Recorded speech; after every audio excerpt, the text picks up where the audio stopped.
हजरत मूसा अलैहिस्सलाम इस्लाम, यहूदियत और ईसाई धर्म तीनों के लिए एक महान और पवित्र नबी माने जाते हैं।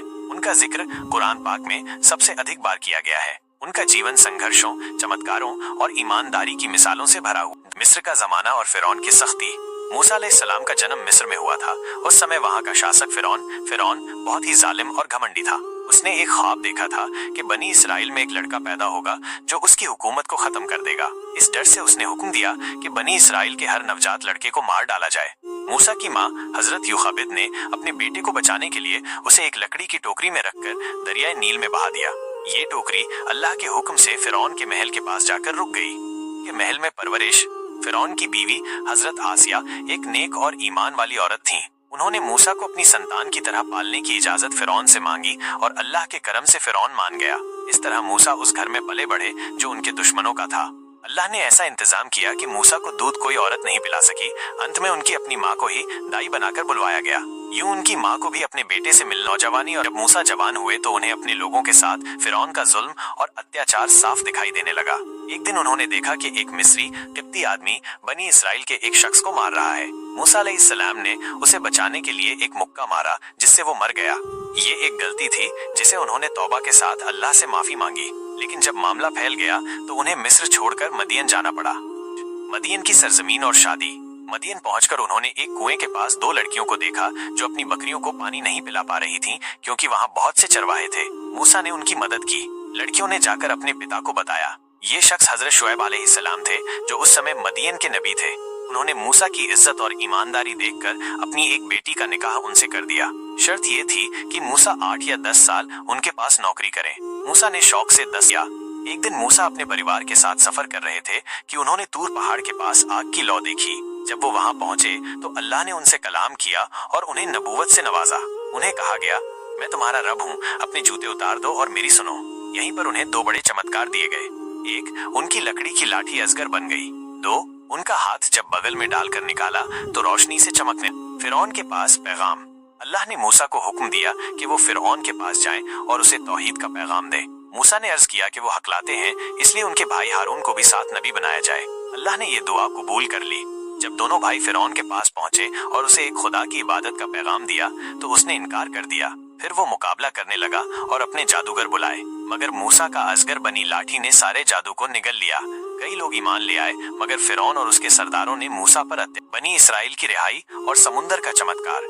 फिरौन की सख्ती के बाद अल्लाह ने मूसा को हुक्म दिया कि बनी इसराइल को लेकर मिस्र से निकल जाओ। जब वो लोग रवाना हुए तो फिरौन ने अपनी फौज के साथ उनका पीछा किया। जब सामने समुंदर था और पीछे दुश्मन, तब अल्लाह ने मूसा से कहा कि अपनी लाठी को समुंदर पर मारो। जैसे ही उन्होंने मारा, समुंदर 2 हिस्सों में बट गया और रास्ता बन गया। बनी इसराइल उस रास्ते से पार हो गए। जब फिरौन अपनी फौज के साथ उस रास्ते पर आया तो समुंदर दोबारा मिल गया और सब डूब गए। फिरौन ने आखिरी वक्त में कहा, मैं ईमान लाता हूँ मूसा के रब पर, मगर तौबा मौत के वक्त कबूल नहीं होती। अल्लाह ने उसकी लाश को बाकी लोगों के लिए निशानी बना दी। बनी इसराइल की नाफरमानी और मूसा का सब्र। समुंदर पार करने के बाद बनी इसराइल ने कई बार मूसा की नाफरमानी की। उन्होंने बुत परस्ती की, खाने पीने की शिकायत की और मूसा की बातों को झुठलाया। एक बार मूसा ने अल्लाह से तलब किया कि वो उन्हें खुलकर देखना चाहते हैं। अल्लाह ने उन्हें फरमाया कि वो मुझे नहीं देख सकते, मगर एक पहाड़ को देखो।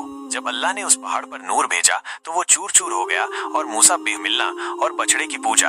अल्लाह ने मूसा को तूर पर्वत पर बुलाकर उन्हें तौरात दी। ये अल्लाह की किताब थी जो बनी इसराइल के लिए हिदायत थी। जब मूसा तूर पर थे तब बनी इसराइल ने एक सोने का बछड़ा बना लिया और उसकी पूजा करने लगे। मूसा लौटे और बहुत नाराज हुए। उन्होंने उस बछड़े को तोड़ दिया। मूसा का बुजुर्गी और अंतिम समय। मूसा ने पूरी जिंदगी अल्लाह के पैगाम को फैलाने में लगा दी। उन्होंने बनी इसराइल को हुक्म दिया कि वो कानान फिलिस्तीन में जाकर बस जाएं, मगर वो डर गए और कहा कि वहाँ ताकतवर लोग हैं। मूसा को बहुत दुख हुआ। अल्लाह ने उन्हें बता दिया कि वो उस जमीन में नहीं जाएंगे, मगर उनकी औलादें जाएंगी। मूसा ने तौबा की, अल्लाह से दुआ की और अंततः नबी के तौर पर अपने जीवन का अंत किया। उन्हें एक पहाड़ी पर दफनाया गया, मगर उनकी कब्र आज भी लोगों से छुपी हुई है। हजरत मूसा अलैहिस्सलाम अल्लाह के उन खास और अजीमुल शान पैगंबरों में से हैं जिनका नाम कुरान में सबसे ज्यादा बार आया है। आप अल्लाह के कलीमुल्लाह कहलाए क्योंकि अल्लाह ने आपसे सीधा कलाम किया। उनका जीवन संघर्षों, अल्लाह की रहमतों और सब्र का एक अजीम नमूना है। मिस्र और जुल्म का दौर। कहानी की शुरुआत होती है मिस्र इजिप्ट से, जहाँ उस समय का शासक था फिरौन। वो बहुत जालिम और घमंडी था और अपने आप को खुदा कहलवाता था। उसने बनी इसराइली कौम को गुलाम बना रखा था और उन पर तरह तरह के जुल्म करता था। एक रात फिरौन ने सपना देखा कि बनी इसराइल में एक लड़का पैदा होगा जो उसकी हुकूमत खत्म कर देगा। डरकर उसने हुक्म दिया कि इसराइलियों के सारे नवजात लड़कों को मार दिया जाए। मूसा का जन्म और माँ की दुआ। इसी दौर में हजरत मूसा का जन्म हुआ। उनकी माँ बहुत नेक थी। उन्होंने अल्लाह से दुआ की कि उनके बच्चे की हिफाजत फरमाए। अल्लाह ने उन्हें हुक्म दिया, अपने बेटे को एक संदूक में रखकर दरिया में बहा दो, हम उसे वापस लाएंगे और उसे पैगंबर बनाएंगे। माँ ने अल्लाह के हुक्म पर अमल किया और मूसा को बहा दिया। वो संदूक अल्लाह की रहमत से फिरौन के महल के किनारे आ पहुंचा। फिरौन के महल में परवरिश। फिरौन की बीवी हजरत आसिया, जो खुद ईमान वाली थी, ने मूसा को देखा और मोहब्बत में कहा, इस बच्चे को मत मारो, ये हमें फायदा देगा या हम इसे बेटा बना लें। फिरौन मान गया और यूं हजरत मूसा उसी घर में पले बढ़े जो उनके दुश्मन का था। अल्लाह ने ऐसा इंतजाम किया कि मूसा को दूध कोई औरत नहीं पिला सकी। सिर्फ उनकी अपनी माँ को बुलाया गया जो बतौर दाई महल में आई और मूसा को अपना दूध पिलाने लगी। जवान